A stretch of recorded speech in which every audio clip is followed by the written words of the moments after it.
demandais, la première fois que tu t'es mis à l'ordinateur, je suppose que c'est à l'ordinateur que tu as écrit ça, les premiers mots que tu as écrits, les premières pages que tu as écrites, tu les as faites pourquoi exactement? Pour moi, parce que ce qui est arrivé dans mon histoire, c'est que le 31 août 2008, mon père est décédé subitement.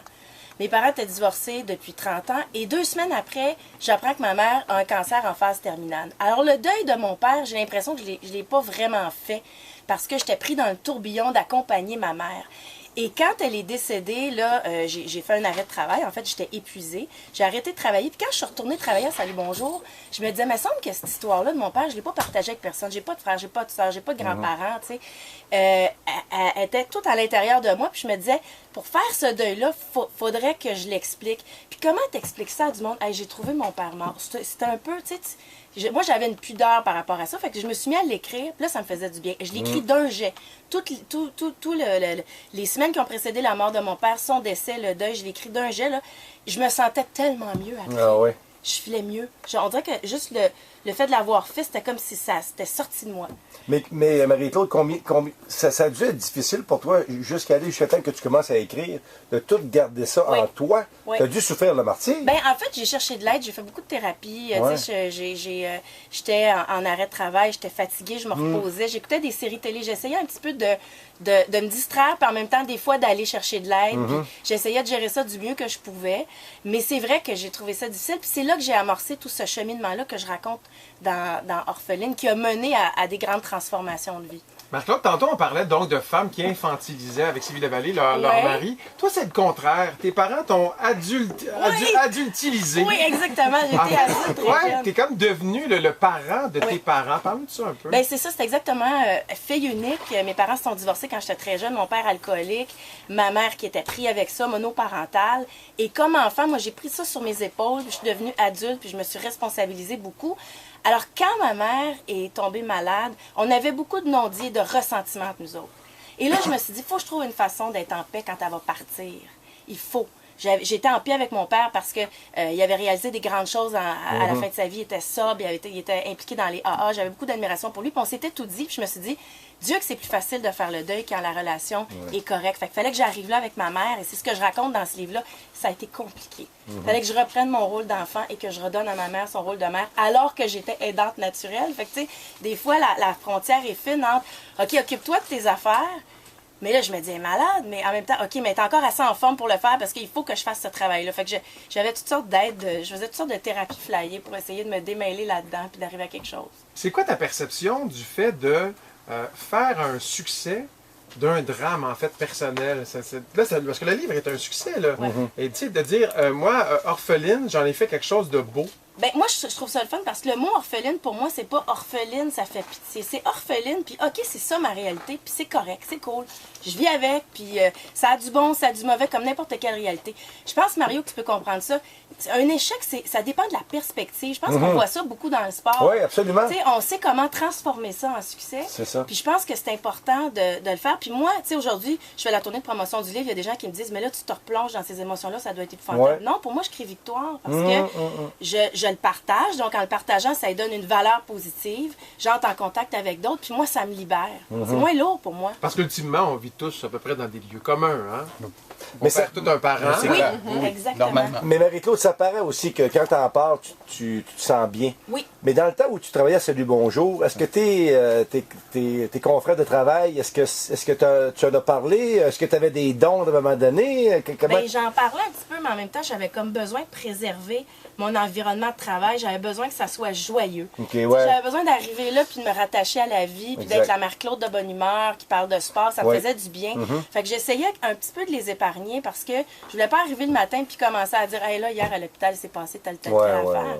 Donc, j'avais de la pudeur. Par contre, je donnais des nouvelles. Mais c'est sûr que eux, quand ils ont lu le livre, ils ont vécu bien des émotions.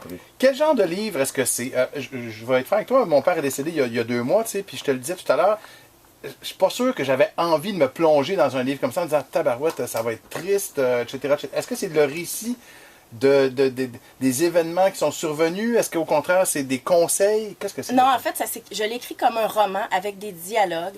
Il y a des points d'humour là-dedans. Je partage mon expérience. Fait que probablement que tu vas te reconnaître dans certaines situations. Ouais. Je l'ai fait avec quand même légèreté, même si c'est un sujet lourd. C'est pas un livre de deuil ou d'accompagnement. C'est un livre de transformation. C'est de dire, ça arrive. Qu'est-ce que je fais avec dans ma vie pour en ressortir grandi puis mieux vivre après. Fait que je te dirais même qu'il y a des gens qui l'ont lu qui m'ont dit non, au contraire, ça soulage, ça fait du bien. Okay. Évidemment, pour toi, c'est peut-être un peu frais. Tu n'as peut-être pas le goût d'entendre parler de ce genre de truc-là, mais éventuellement, ça pourra t'aider un peu. Mais je pense que même des gens qui n'ont pas perdu de parents ou quoi que ce soit sont intéressés de voir la transformation de quelqu'un. Moi, je parle de mes insécurités là-dedans. Et nous sommes toujours en compagnie de Marie-Claude Savard en ce vendredi 11 novembre. Marie-Claude, quand tu as quitté Salut Bonjour et la vie monastique qu'elle avait, qu'est-ce que tu étais le plus contente de retrouver? Ben, juste mes amis. Je veux dire, sortir le soir. Avant, j'avais un soir par semaine et beaucoup d'amis. Et ça faisait que ma vie sociale était plus ou moins enlevante. Donc là, je me suis mis à sortir. Tout le monde me vit en ville. Je sortais lundi, mardi, tous les soirs. Ah, écoute, j'en pouvais plus. Là, puis j'étais encore là. Je fais encore ça. Et ça s'est passé au moment où il y avait toutes les rumeurs en général là, sur les beuveries des joueurs du Canadien. Tout ça. Donc, ce qu'on comprend, c'est que tu t'amusais en même temps dans les bars. Tout ça. Ben non, mais ça fait du bien sortir à un moment donné. Là. Ben oui, c'est sûr. Il faut. Marie-Claude, tu as couvert les activités sportives ici à Montréal pendant 6-7 ans à peu près, oui. Parce que quand on est dans ce monde-là, il y a toujours des gens qui sont plus intéressants que d'autres. Y a-t-il un joueur en particulier, soit canadien, football? Mais moi, je te dirais que les athlètes, en général, m'ont toujours épaté parce qu'ils ne sont pas nécessairement verbomoteurs. Des fois, tu arrives dans le vestiaire, ils sont pris dans l'émotion, tout ça. Ouais. Mais chaque fois que j'ai eu à faire une entrevue, en tout cas la plupart du temps, j'ai eu à faire une entrevue où je m'assoyais avec un athlète puis je prenais vraiment le temps. Là, j'ai découvert des gars vraiment sympathiques, surtout les joueurs du Canadien parce qu'ils sont hyper gardés par rapport aux médias, sont sur la défensive. Ouais. Puis, tu sais, je me souviens de Steve Bégin, pour moi, c'était un gars tellement sympathique. Tellement le fun. Francis Bouillon, tu sais. En général, je pense qu'on leur prête. On leur donne pas assez de crédit. Ils sont intéressants, sont intelligents, sont volubiles quand ils sont à l'aise. Et souvent, ils le deviennent quand ils ont quitté le Canadien. Oui, mais c'est sûr. Mais non, mais pas méchant, là. Non, mais c'est vrai ce que Marie-Claude dit. Souvent, ils sont encerclés quand même. Ils n'ont pas le droit de dire ci, ils n'ont pas le droit de dire ça. Une fois que Steve est parti à Boston, une fois que Francis est parti à Nashville, wow, là, ça devient le fun. Non, mais ça, c'est normal. C'est normal. C'est la nature de la vie. Quand tu vas à l'extérieur, tu es toujours plus fin, plus beau, plus meilleur. Non, mais Mario, je pense que, tu sais, honnêtement, là, quand ils sont avec le Canadien, ils sont ambassadeurs d'une équipe aussi. Puis ils ont la responsabilité aussi de la relation avec les coéquipiers, avec l'entraîneur. Fait que forcément, c'est comme s'ils marchaient sur un terrain miné quand on leur pose des questions. Fait que c'est normal. OK. Non, mais je te dis. T'étais bien plus le fun avec le Wild qu'avec le Canadien. Bah, mais c'est ça. Maintenant, c'est la partie test psychologique. OK, parce que quand même, il y a une thérapie aussi là-dedans. OK. Alors donc, restaurant ou bouffe à la maison? Restaurant, puis des fois, restaurant à la maison. C'est take-out. Je fais de take-out. Blanc ou rouge? Blanc. Sport ou film oscarisé? Ça dépend des jours, mais je vais dire sport. Oprah Winfrey ou David Letterman? David Letterman. OK. Selon tes réponses, il y a 30% des chances que tu ne sois pas une tueuse en série. C'est rassurant! Je suis tellement soulagée! Mais là, tu m'enlèves le sujet de mon deuxième livre. C'était le 11 du 11 aujourd'hui. Oui. 11 du 11 2011. Oui, mais en plus. En plus, et les sportifs sont habituellement de grands superstitieux. En es-tu une? Oui. Oh oui, je suis superstitieuse. Oh oui. Comme quoi? Ben, tu sais, par exemple, quand je vais en ondes, j'ai le même vieux Telex depuis 15 ans. C'est un espèce de boudin qu'on se met dans l'oreille où on entend les consignes de la réalisation. Là. Et puis, à un moment donné, il a presque fendu. Puis, je capotais. Je me disais, il faut trouver une façon de le recoller. Puis, je le nettoie. Il a l'air du diable. Mais c'est comme ça me sécurise. C'est le mien. Puis, je le mets tout le temps dans l'oreille. On dirait qu'il est moulé à mon oreille. Puis, je suis bien avec ça. Puis, je mets toujours les affaires du même côté. Je refais tout le temps les mêmes gestes. Je suis toujours après à regarder le volume. Oui, je suis superstitieuse. Est-ce que tu parles à tes poteaux? Non, je me parle à moi-même, par exemple. Ça, je me parle. Ça, oui, OK, vas-y, respire, la grande, t'es capable, il n'y a pas de problème. Puis à haute voix. Est-ce que tu chantes dans ta voiture, tout ça? Oui. Oui? Ah, puis fort. Ouais. Tantôt, Marie-Claude, je te voyais avec Chantal Leblond tout à l'heure. Oui. Et j'ai vu dans vos yeux la camaraderie des anciens de TVA. Oui, oui. N'est-ce pas? Moi, je suis une fille de camaraderie. Fait que même si tu m'avais vu avec des anciens de Radio-Canada, j'aime ça travailler en gang, en équipe. Puis je suis très contente de voir des anciens collègues. Puis j'aime ça, travailler avec les gens. Fait que c'est toujours un plaisir de se retrouver. Qu'est-ce qui te manque de Salut Bonjour? La gang, Ouais, certainement pas, pas l'horaire en tout cas. Je veux pas dramatiser ça non plus parce qu'il y a bien des gens qui travaillent la nuit puis tout ça, puis je sais qu'il y en a qui aiment ça, mais surtout, ouais, la gang. Et qu'est-ce qui, à part se lever à 3h du matin ou à 2h30, non, parce que t'es une fille, la mise en pli toute 1h du matin, qu'est-ce qui te manque pas? Qu'est-ce qui me manque pas de Salut Bonjour? Attends une minute, là, qu'est-ce qui me manque pas? À part Gino, là. Manger des toasts brûlés faites par Ben, je vais vous avouer, je vais vous dire quelque chose. Honnêtement, là, c'était un gros travail pour moi, Salut Bonjour, parce que j'étais toute seule au sport. Je vais vous dire. Là.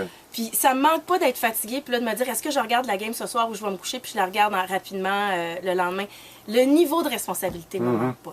C'était pesant. Nous, de l'extérieur, on a l'impression que tu vas faire autre chose que du sport dans le futur. Est-ce que c'est la même perception que tu as de toi-même? En fait, je te dirais que je vais faire les choses autrement à partir de maintenant. Ça ne veut pas dire que je ne ferai plus du sport, mais je vais faire le sport autrement. Et si j'ai la possibilité d'élargir mes horizons, you bet que je vais le faire. Qu'est-ce que tu veux dire par là? Bien, parler de sujets, tu sais, le livre Orpheline, ça parle de sujets human, là, ça parle d'autres choses, de sujets de filles. Là. Moi, j'ai le goût d'être un peu fille. OK, je vais vous le ouais. dire. Là, ça ouais. me tente, après toutes ces années-là, peut-être de parler de ces sujets-là, c'est certain. Puis, tu sais, en même temps, montrer ma personnalité autrement. Je pense qu'il y a des gens qui me découvert avec la promo du livre et tout ça. Ouais. Fait que, tu sais, j'ai quand même... OK. c'est ça que je veux dire. Alors, un talk show à Mademoiselle. Mais je sais pas. La fortune. La radio, ça te tenterait pas? Ouais, la radio, ça me tente. J'ai commencé à CKVL à la radio avec André Arthur et compagnie. Fait quoi, c'est sûr que ça me Oh, tente. pas t'es chanceuse. Comment ça dure école? Marie-Claude était assez gentille pour apporter 5 livres Oui. qui sont devant moi présentement. Je suppose que c'est pour les offrir aux Oui, auditeurs. j'ai fait des dédicaces, donc je vous les offre. Fantastique. Ben écoute, on va prendre quoi, Fred, tu disais là? 2, 4, OK, 6e alors, appel. deuxième, quatrième, cinquième, sixième, Deux jusqu'à à 5, six. peu importe moi, les mathématiques quand c'est vendredi. 2, 4, 6, 8, 10. Ouais, C'est pas mal ça qui est ça. On est le 11 Alors- 2011. Je suis tout mélangé. Donc, au 790, c'est quoi? 790, c'est quoi? Marie-Claude, un immense merci. Ben, merci de m'avoir accueilli oui. sur votre divan. Vous êtes vraiment cool, les gars. Et super bravo. fine. Et bravo, vraiment, c'est un best-seller. Puis Ben, chapeau. Attends, là, il est sorti mercredi. Ouais, mais je pense que ça va franchement. Ben, merci. Ah non, mais là, tu viens de passer au poids lourd.